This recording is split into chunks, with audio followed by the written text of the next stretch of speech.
Welcome to Faith Matters. My name is Keith Hitchman.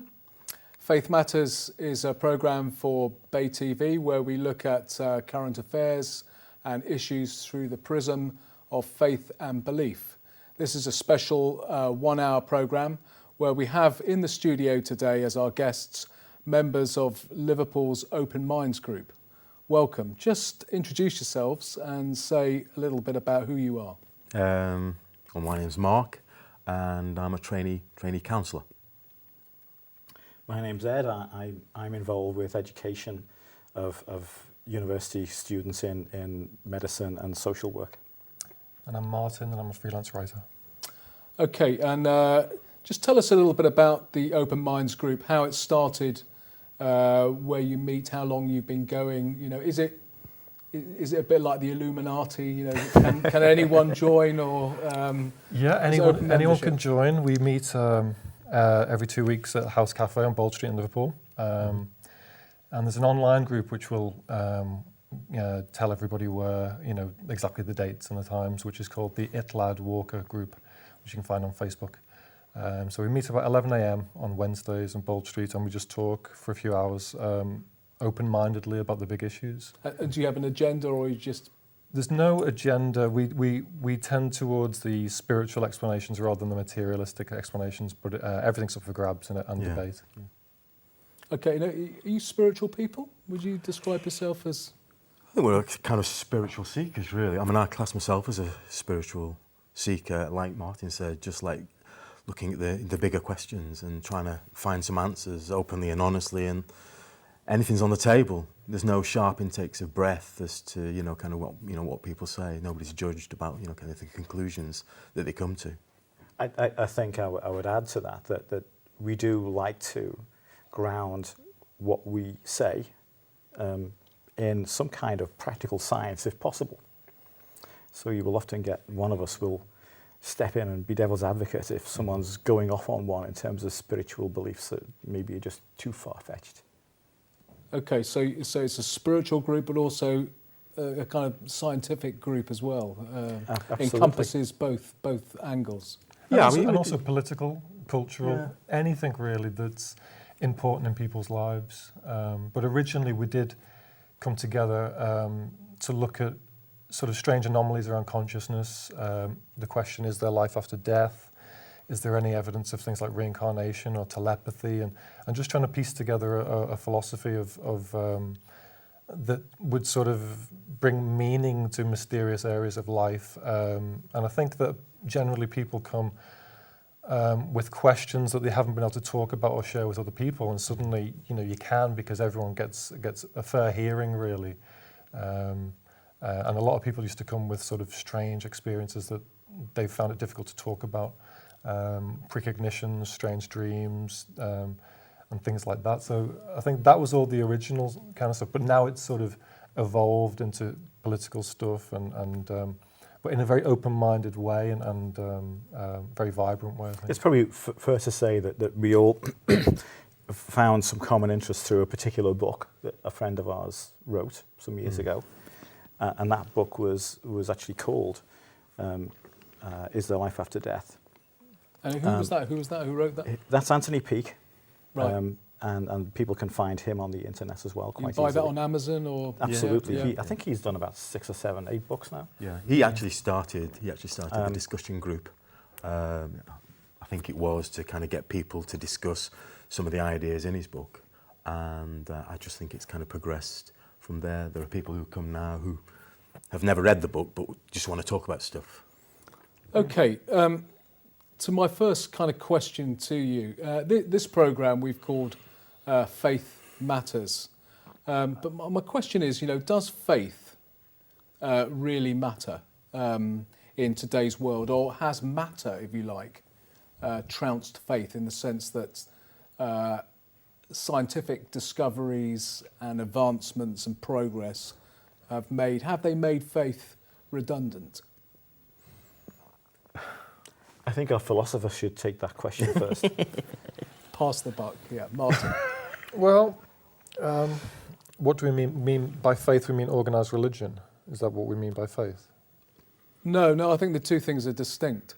I think we'll come to that later. But religion is really the way I would see it anyway. is a kind of system that kind of contains faith and spirituality. Yeah, Mark. Can I just say? I mean, I read somewhere that there was a time when when man didn't understand something, he apportioned that to God, the unknown, the ununderstood stuff, whereas the stuff that he knew wasn't God.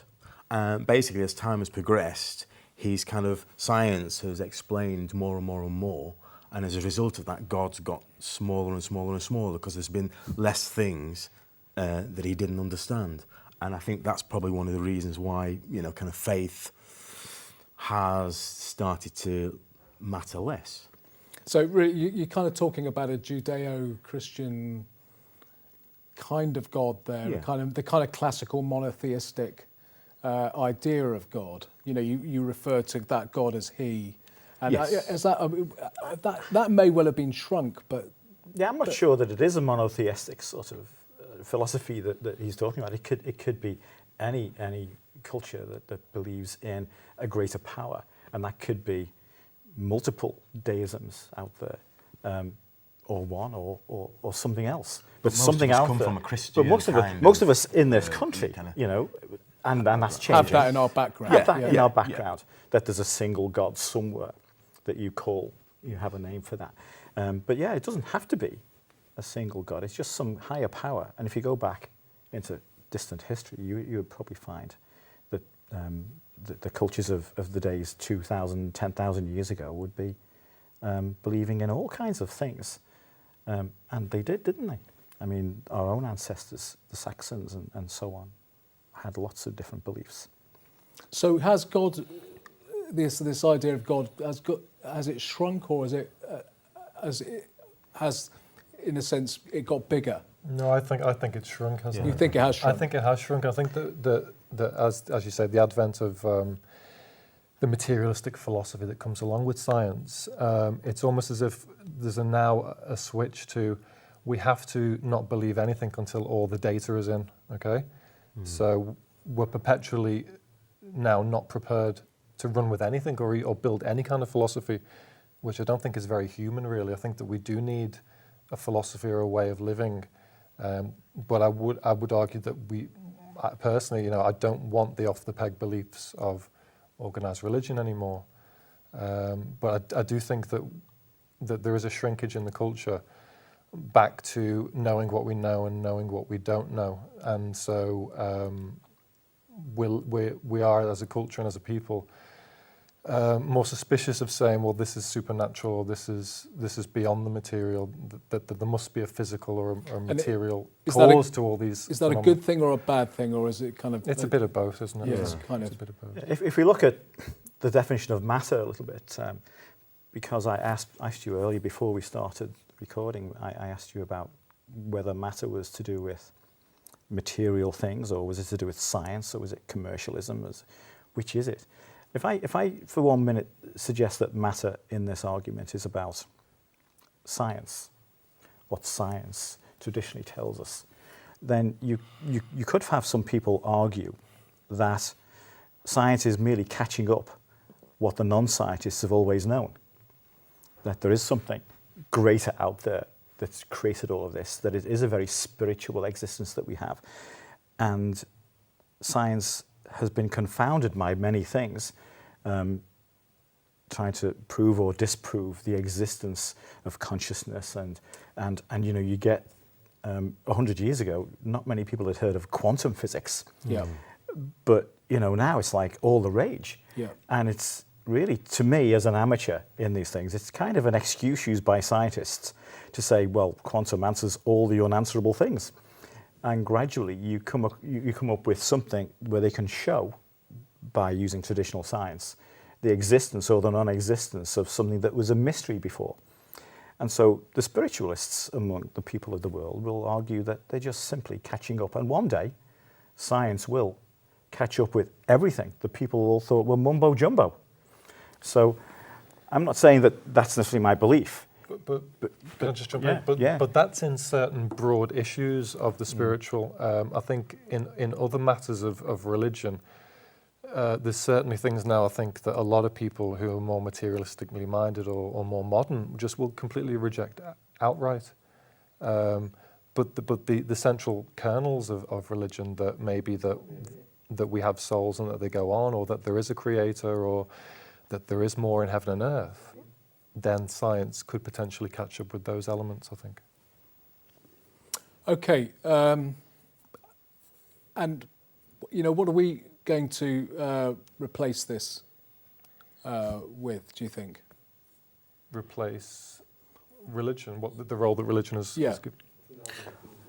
It's inquiry, isn't it? I mean, I think one of the things that modern spirituality, kind of people have got a confidence now to question things, whereas possibly generations ago, you just accepted the explanations, especially that the church gave. Whereas now we have a confidence where we'll question things, we'll put things to the test, we'll reject things if we don't, if we personally don't feel that they fit with our belief system. And I think that things like consciousness research, neurology, quantum physics, what they can ultimately reveal is more expansive ideas about our place in the cosmos that go beyond the material. And I think that before all that data is in, as I said before, you can already start to sort of suppose where it's going to lead and build a philosophy and wonder and mystery as we go in that direction. Okay, I'm going to draw it to a close now. We go to our commercial break and join us after the break.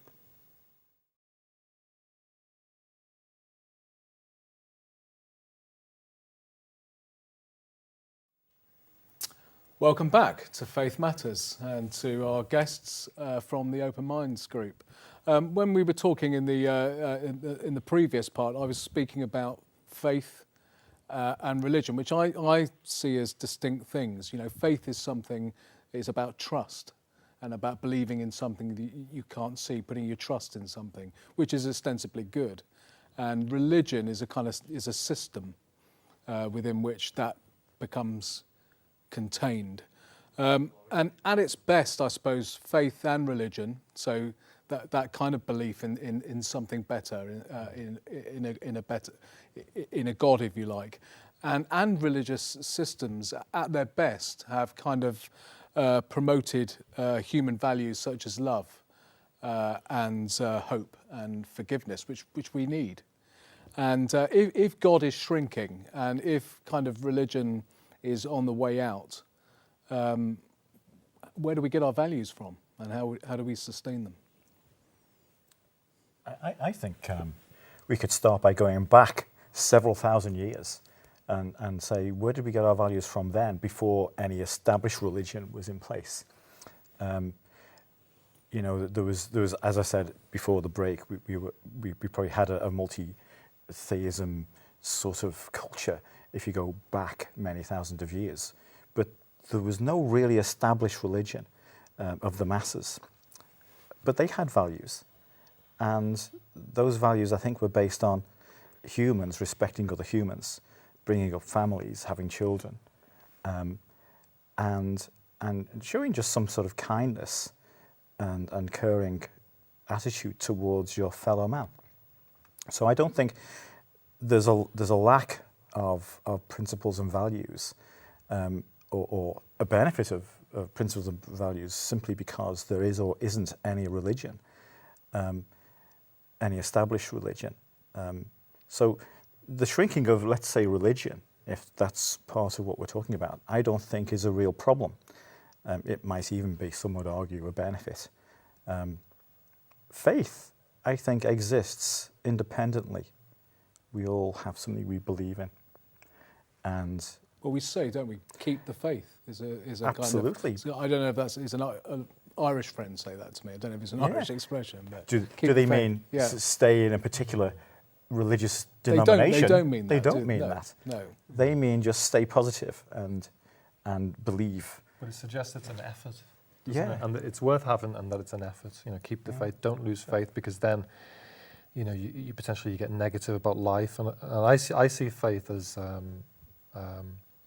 a trust that life is good, life is worthwhile, life is meaningful, and I think it's, for me, without religion, it's like a hard-won, constant, personal search to do with experience, self-reflection, of course, reading, investigation. So that is an effort. There's some effort involved in that. Yeah, and I think it's that for me is much more valuable than taking these off the peg beliefs of religion. It's purely about my relationship with my life and the world, and that, coming from a Christian background, that feels so much more vital to me. Whereas I think in my upbringing it was very second-hand and sort of alienating in a way. It was just something I was just supposed to go along with. As regards the question, where are we now going to get our morality and our ethics? I think that again, it's back to science in a way, which is the evidence of what actually works, what makes us happy, what makes a society run better. And I think that you've got things like psychology or sociology and things that actually study. So academic disciplines you're talking about. It's empirical, really. Yeah. And the word empirical, the root of empirical means from experience, Yeah. rather than from some dusty old book or from what went before. This is what you do. This is how we do it, whether it works well or not. With things like psychology and things like that, we're looking at what does actually work, what does actually make us happy. And we have been quite brutal in the past, and I don't really think that, religion has possibly kind of shaped our morality. I think we've lived through some very brutal times. We've had wars. Religious wars. We've had things like the Spanish Inquisition, where people were basically, kind of beaten and tortured into submission of a certain belief system. So we've had that with politics as well, and political ideologies. Yeah, but your initial question was, where would we be, without our faith? What would shape our moral, kind of values in society? And I'm just saying, I don't think that religion or faith has possibly done that. I think mankind has matured over the generations, and every now and then you will get somebody who will stand up and say, this is wrong. It's wrong that we kind of shove children up chimneys and down the pit. They should be in school. They should be, educated. That isn't necessarily out of. Well, hang on a minute. In the sorry to interrupt you there, Mark, but in the UK, it could be argued that, you're talking about social change that came about, say, in the 18th and 19th century. It could be argued that came off the back of the kind of Wesleyan Methodist movement. And, even Neil Kinnock, who is a self-declared atheist, said that the British Labour movement and the trade union movement owed far more to Methodism than it did to Marxism. So there's a kind of root there in kind of Christianity. Well, I agree. But like you say, there you've got Wesley. It was him that was at the forefront of that. I'm just looking at kind of the general church throughout history doesn't seem to really, well, for me, kind of my ideas doesn't seem to have shaped our morality, but more kind of bashed it, bashed us over the head with it, really, to a certain degree. And it doesn't seem an organic outgrowth. These mass religions, let's talk about Christianity, for example. It doesn't seem to have. It literally didn't originate from the population of Europe. It came from the Middle East. Yeah, it's an Eastern religion. Yeah. So, and I think there's always this fear of that's come along with Christianity, which is, if you don't instill this in kids, they're going to be like these barbaric little animals, And one, I'm not sure if that's true. Two, you could put another philosophy or sense of morality in children. It doesn't have to be this off the peg Christian one. And I think that there has been this fear that's come along, which is you've got to get this in, you've got to get them baptized, or they don't go to heaven. So there's almost like this fear of human nature, in a sense. there's a whole dogma associated with religion. I think there is with any established religion. I mean, I can speak for Christianity fairly well, and what I would say is that, I mean, I was brought up as a Christian in an established Christian religion in this country, and so my whole family. I'm one of 12 kids. And we were marched down to the church every Sunday, and we said our prayers, and we received communion, and we said our confessions and asked for forgiveness. And we all went back being told that makes us feel better. Yeah. And it didn't change the way we behaved in between those events. We behaved in the way our families and our friends and our neighbours and relatives encouraged us to behave. Yeah. We kind of learned the behaviours from those people.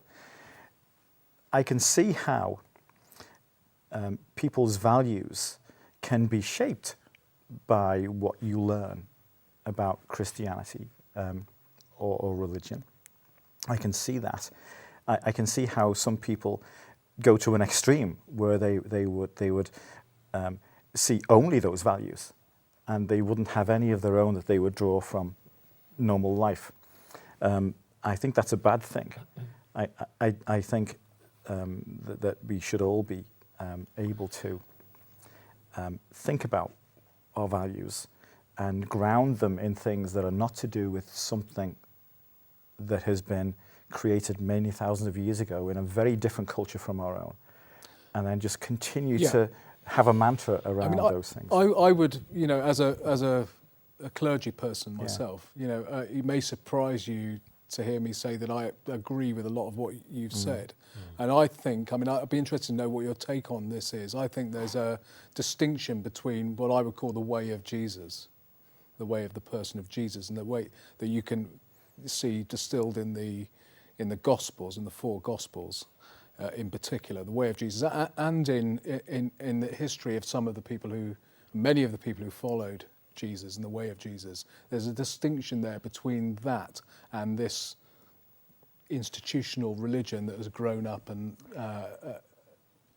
which we now call Christianity, that many people have a problem with. I mean, would you go along with me with that? These guys will just let me just carry on where I left, but on the subject of Jesus, because Jesus, whether people believe that there was really a character named Jesus or not, the characterization of Jesus, which we read about, is actually one that is used in terms of defining our values. Because how many times you hear people say, what would Jesus do if they're looking for the right thing to do? Yeah.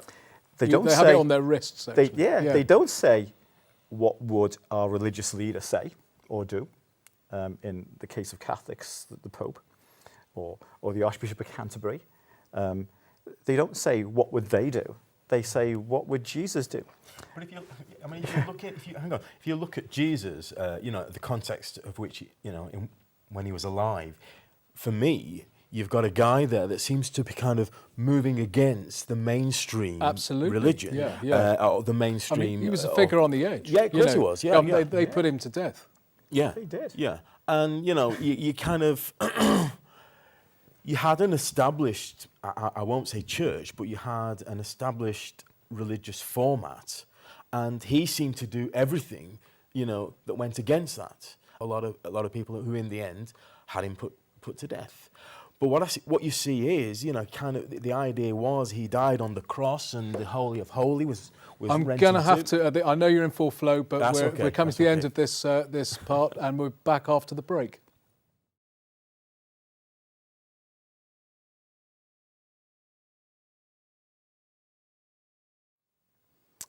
Welcome back to Faith Matters and to the Open Minds group.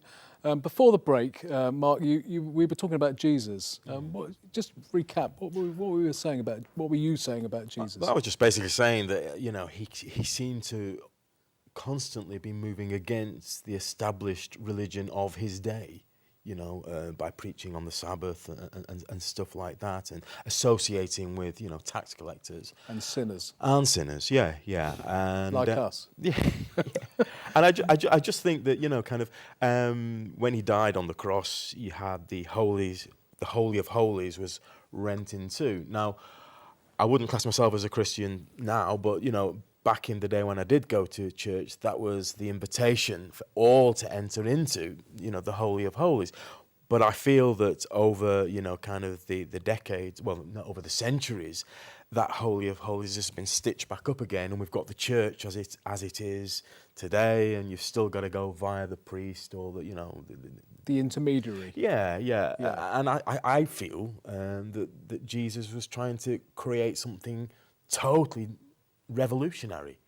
But I think, like I say, he was put to death, and we've kind of got a similar thing now that we had That he was railing against in his time. Yeah. Okay. Yeah. But if we believe everything that's in the New Testament of the Bible, you would also believe that it was destiny, that if Jesus wasn't put to death by the establishment, none of it would be believed. It wouldn't have fulfilled any prophecies. No, he would just have been another. He would just have been another nice guy who actually said the wrong thing at the wrong time. Yeah.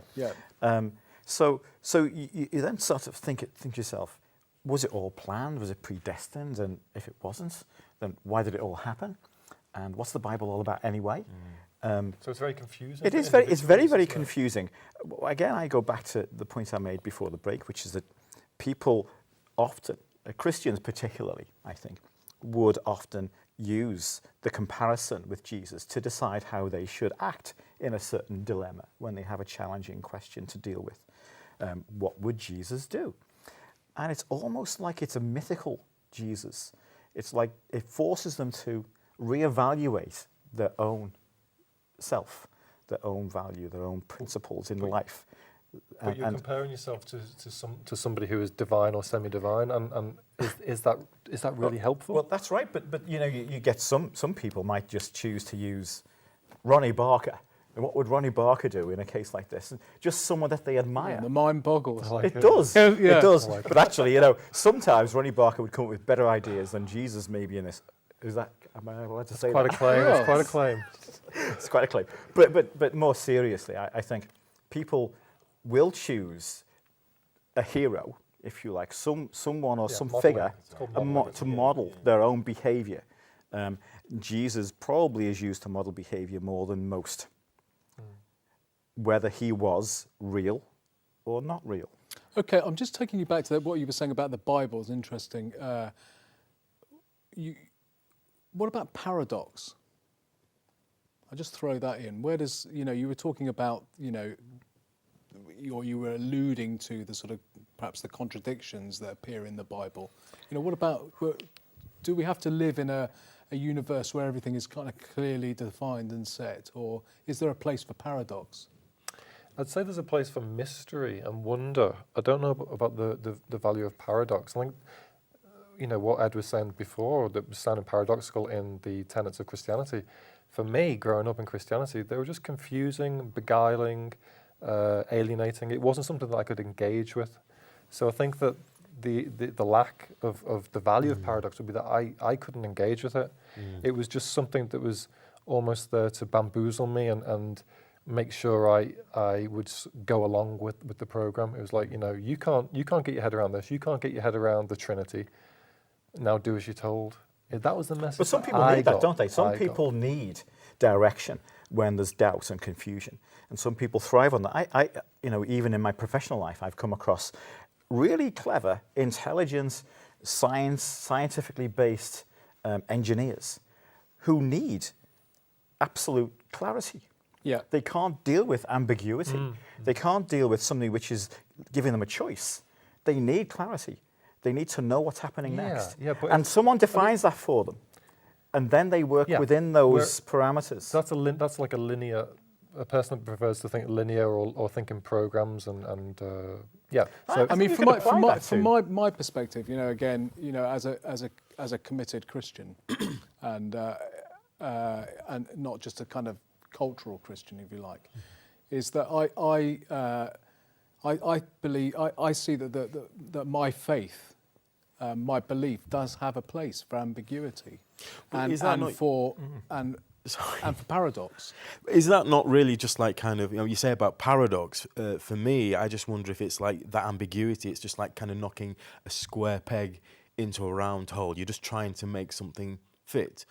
For argument's sake, you've got the 10 Commandments, thou shalt not kill, and yet we know that God ordered, kind of all the Israelites to go into the promised land and kill every man, woman and child. And people will say, well, that's just a mystery, or that's a paradox. We don't know the mind of God. And I just think that that's just somehow just jamming something home when it's really possibly got flaws in it. And unfortunately, Well, I think what I'm saying is that I'm uncomfortable with that. Right. And I don't understand it. But my faith, I'm okay with the fact that I don't understand it. Does that make sense? Would you not? The thing is, what I would say to you is, and I think that's the thing with the group, is we would examine that, openly and honestly, Absolutely, and with the confidence. And the church should be doing that. But the thing is, if the conclusion that you come to is probably one that goes against your initial faith, what do you do with that then? Because if, let's say, we think, actually, when God told those Israelites to kill, then he was going against the Ten Commandments. What do we do with that?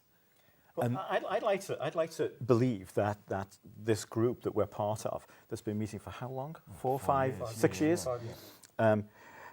Has not had someone in the group who's not been able to deal with someone challenging their deep-rooted beliefs. Has that happened in the group? But I was going to say, I'd like to believe that it hasn't happened, but I'm absolutely sure that one or two have come along to go away again and never come back, perhaps for other reasons, but perhaps because they felt it was just too challenging to their deep-rooted beliefs. And, they may not be religious beliefs, but it may be beliefs about life and science and the universe. But because we challenge each other, it may be too much for some. So going back to the paradox question, I think there's a place for paradox, but only for those who can deal with it without it challenging their deep-rooted beliefs and knocking them. People could go away feeling really disturbed if those deep-rooted beliefs are challenged in this way. Or even though none of us are genuinely challenging their beliefs, we're simply just opening having up a debate. discussion. It's having that. I mean, that is as the group suggests, it's about it's an open minds group, and if someone has, kind of a closed mind on things, then possibly, they may not enjoy the experience. But it's about being able to open up the can of worms and let it be a mess and let it, and we may not come to any conclusions, and we may leave at the end of the afternoon not knowing really what we believe. I was just going to say, I don't think we've ever come to a conclusion. I think conclusion is just a fixed conclusion. But I believe that we all go away better people by a smaller or larger amount, depending on what we've heard on that day. We go away as being better people. We go away understanding a little bit more that other people don't necessarily follow the logic we've come through to get to where we are. And I think the debate around the paradox, therefore, is very, very good. Well, I think that interests me because, coming back to Jesus, it always, it's like that Sunday school thing. The answer is always Jesus, Going back to Jesus, that actually was his mode of teaching. It was a rabbinical mode of teaching. It wasn't the kind of, the model that we have today where somebody stands at the front and tells people how to think and what to think at worst. The way Jesus would do it would be to do it like this, and obviously not in a TV studio, but to sit around and a lot more organic. And he'd just sit and start talking, and people would just probably which gather you around, still see today in certain types of synagogues and in some madrasas in Islam. I think it connects everybody a great deal more to their beliefs or their faith or their philosophy to actually talk about it and share about it and reflect about it. Okay, we've got a couple of minutes before we come to our break, and I just want to take us back to, when we were talking about values, you seem to be talking about, Ed, about an ideal kind of utopian kind of pre-religious society, but those people were fighting, weren't they? They were killing one another. I think people have always fought, but for very different motives throughout the ages and throughout the continents. So different cultures will fight over different things that they value, that they feel others may destroy. So religion hasn't caused wars per se, in that sense. Not religion isn't to blame for everything. I think dare I say, some would argue that the leaders of certain religions in the world have been responsible for or brought about the consequences of war and conflict in the world. Yeah, I agree, and I think that there's something in some of these religions that makes them useful to such malevolent behaviour, which is, as I said before, there is this lack of building a philosophy for yourself. So it makes the masses who are involved in a religion potentially easier to be led. So it's kind of like power-hungry people hijacking Control. a belief system in Control. order to control others. I think, you could argue also that where you have people of varying degrees of intellect and independence, ability to deal with or not deal with paradox and confusion, that control of the right kind is probably desired. Even ancient cultures that were seen as being positive cultures, Curran type cultures, you could see still the elders, for example, of those cultures in tribes being positively. Okay, after the break, we're going to have a break now. When we come back, we're going to talk about fundamentalism, rise of fundamentalism.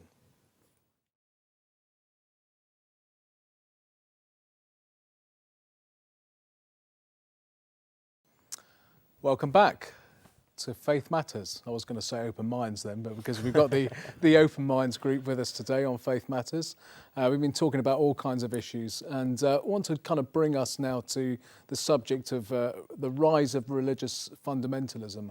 Over these last few days, we've seen the siege in Sydney and the terrible massacre of the school children in Pakistan, both linked to kind of Islamic fundamentalism, but we know that fundamentalism, religious fundamentalism, is on the rise, in all the major world religions. What do you think has led to this?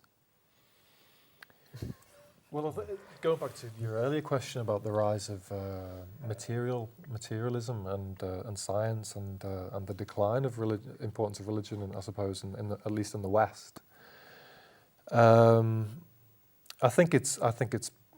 You've got the rise of fundamentalism because it's feeling embattled, and I think that it's drawing the wagons and trying to look stronger than it is. So I think it's trying to survive. Oh, what is? The ideologies of these are ideologies that are threatened. This is my take, and I think that's why you've now got fundamentalism. They feel like they are embattled, therefore they are. I think it's a response to that. They feel threatened, and I think quite often it obviously draws huge, strong opinions, and I think that the best way to treat it is actually not to fight fire with fire, because you're going to fuel it. I think our biggest hope with fundamentalism, if it isn't deemed a problem, is to play the long game and be patient, and because I think that the more we attack it, the more they circle the wagons, and the more important they feel it is their fight or their fundamentalism. That's easy to say when we're sitting here, not being abused, No, I accept that. murdered, I accept that. slaughtered Yeah. by people in masks. I think you would have people watching us say these things and thinking, no, that's a load of rubbish. You're not there. You're not among the list. I think, though, if we just stick to the point of what has brought fundamentalism into the world, I don't think there's anything new about fundamentalism. I think fundamentalism has existed as a philosophy, at the very least, for centuries, for millennia. I think people would argue that the Roman culture was fundamental in the way they believed. They had some very strong beliefs, and people who disagreed with those beliefs were put to death. And you can look back at any big culture over time, and you will see fundamentalism at play. I think what we're seeing now, though, is fundamentalism at play in a world where technology connects us to what's going on, just like that. And so we're sitting here debating it when it's happening in real time. But I think the threat is overrated. I think it's awful in the areas in which people are falling victims to it. But I do think that we live in such a modern, varied world that these are pockets of problems. I think I don't see it. But if we weren't so connected as we are today, to the people out there, you can be talking to someone in the middle of the war zone on your mobile phone. If we weren't so connected, we wouldn't know about it, and we'd be getting on with our own problems. And I do question whether dealing only with your own problems is a better thing. You will have people argue that wherever there's suffering anywhere on the planet, we should be concerned, and we should do what we can. You just said something that you think is overrated. I think the threat. I think the worry, the concern.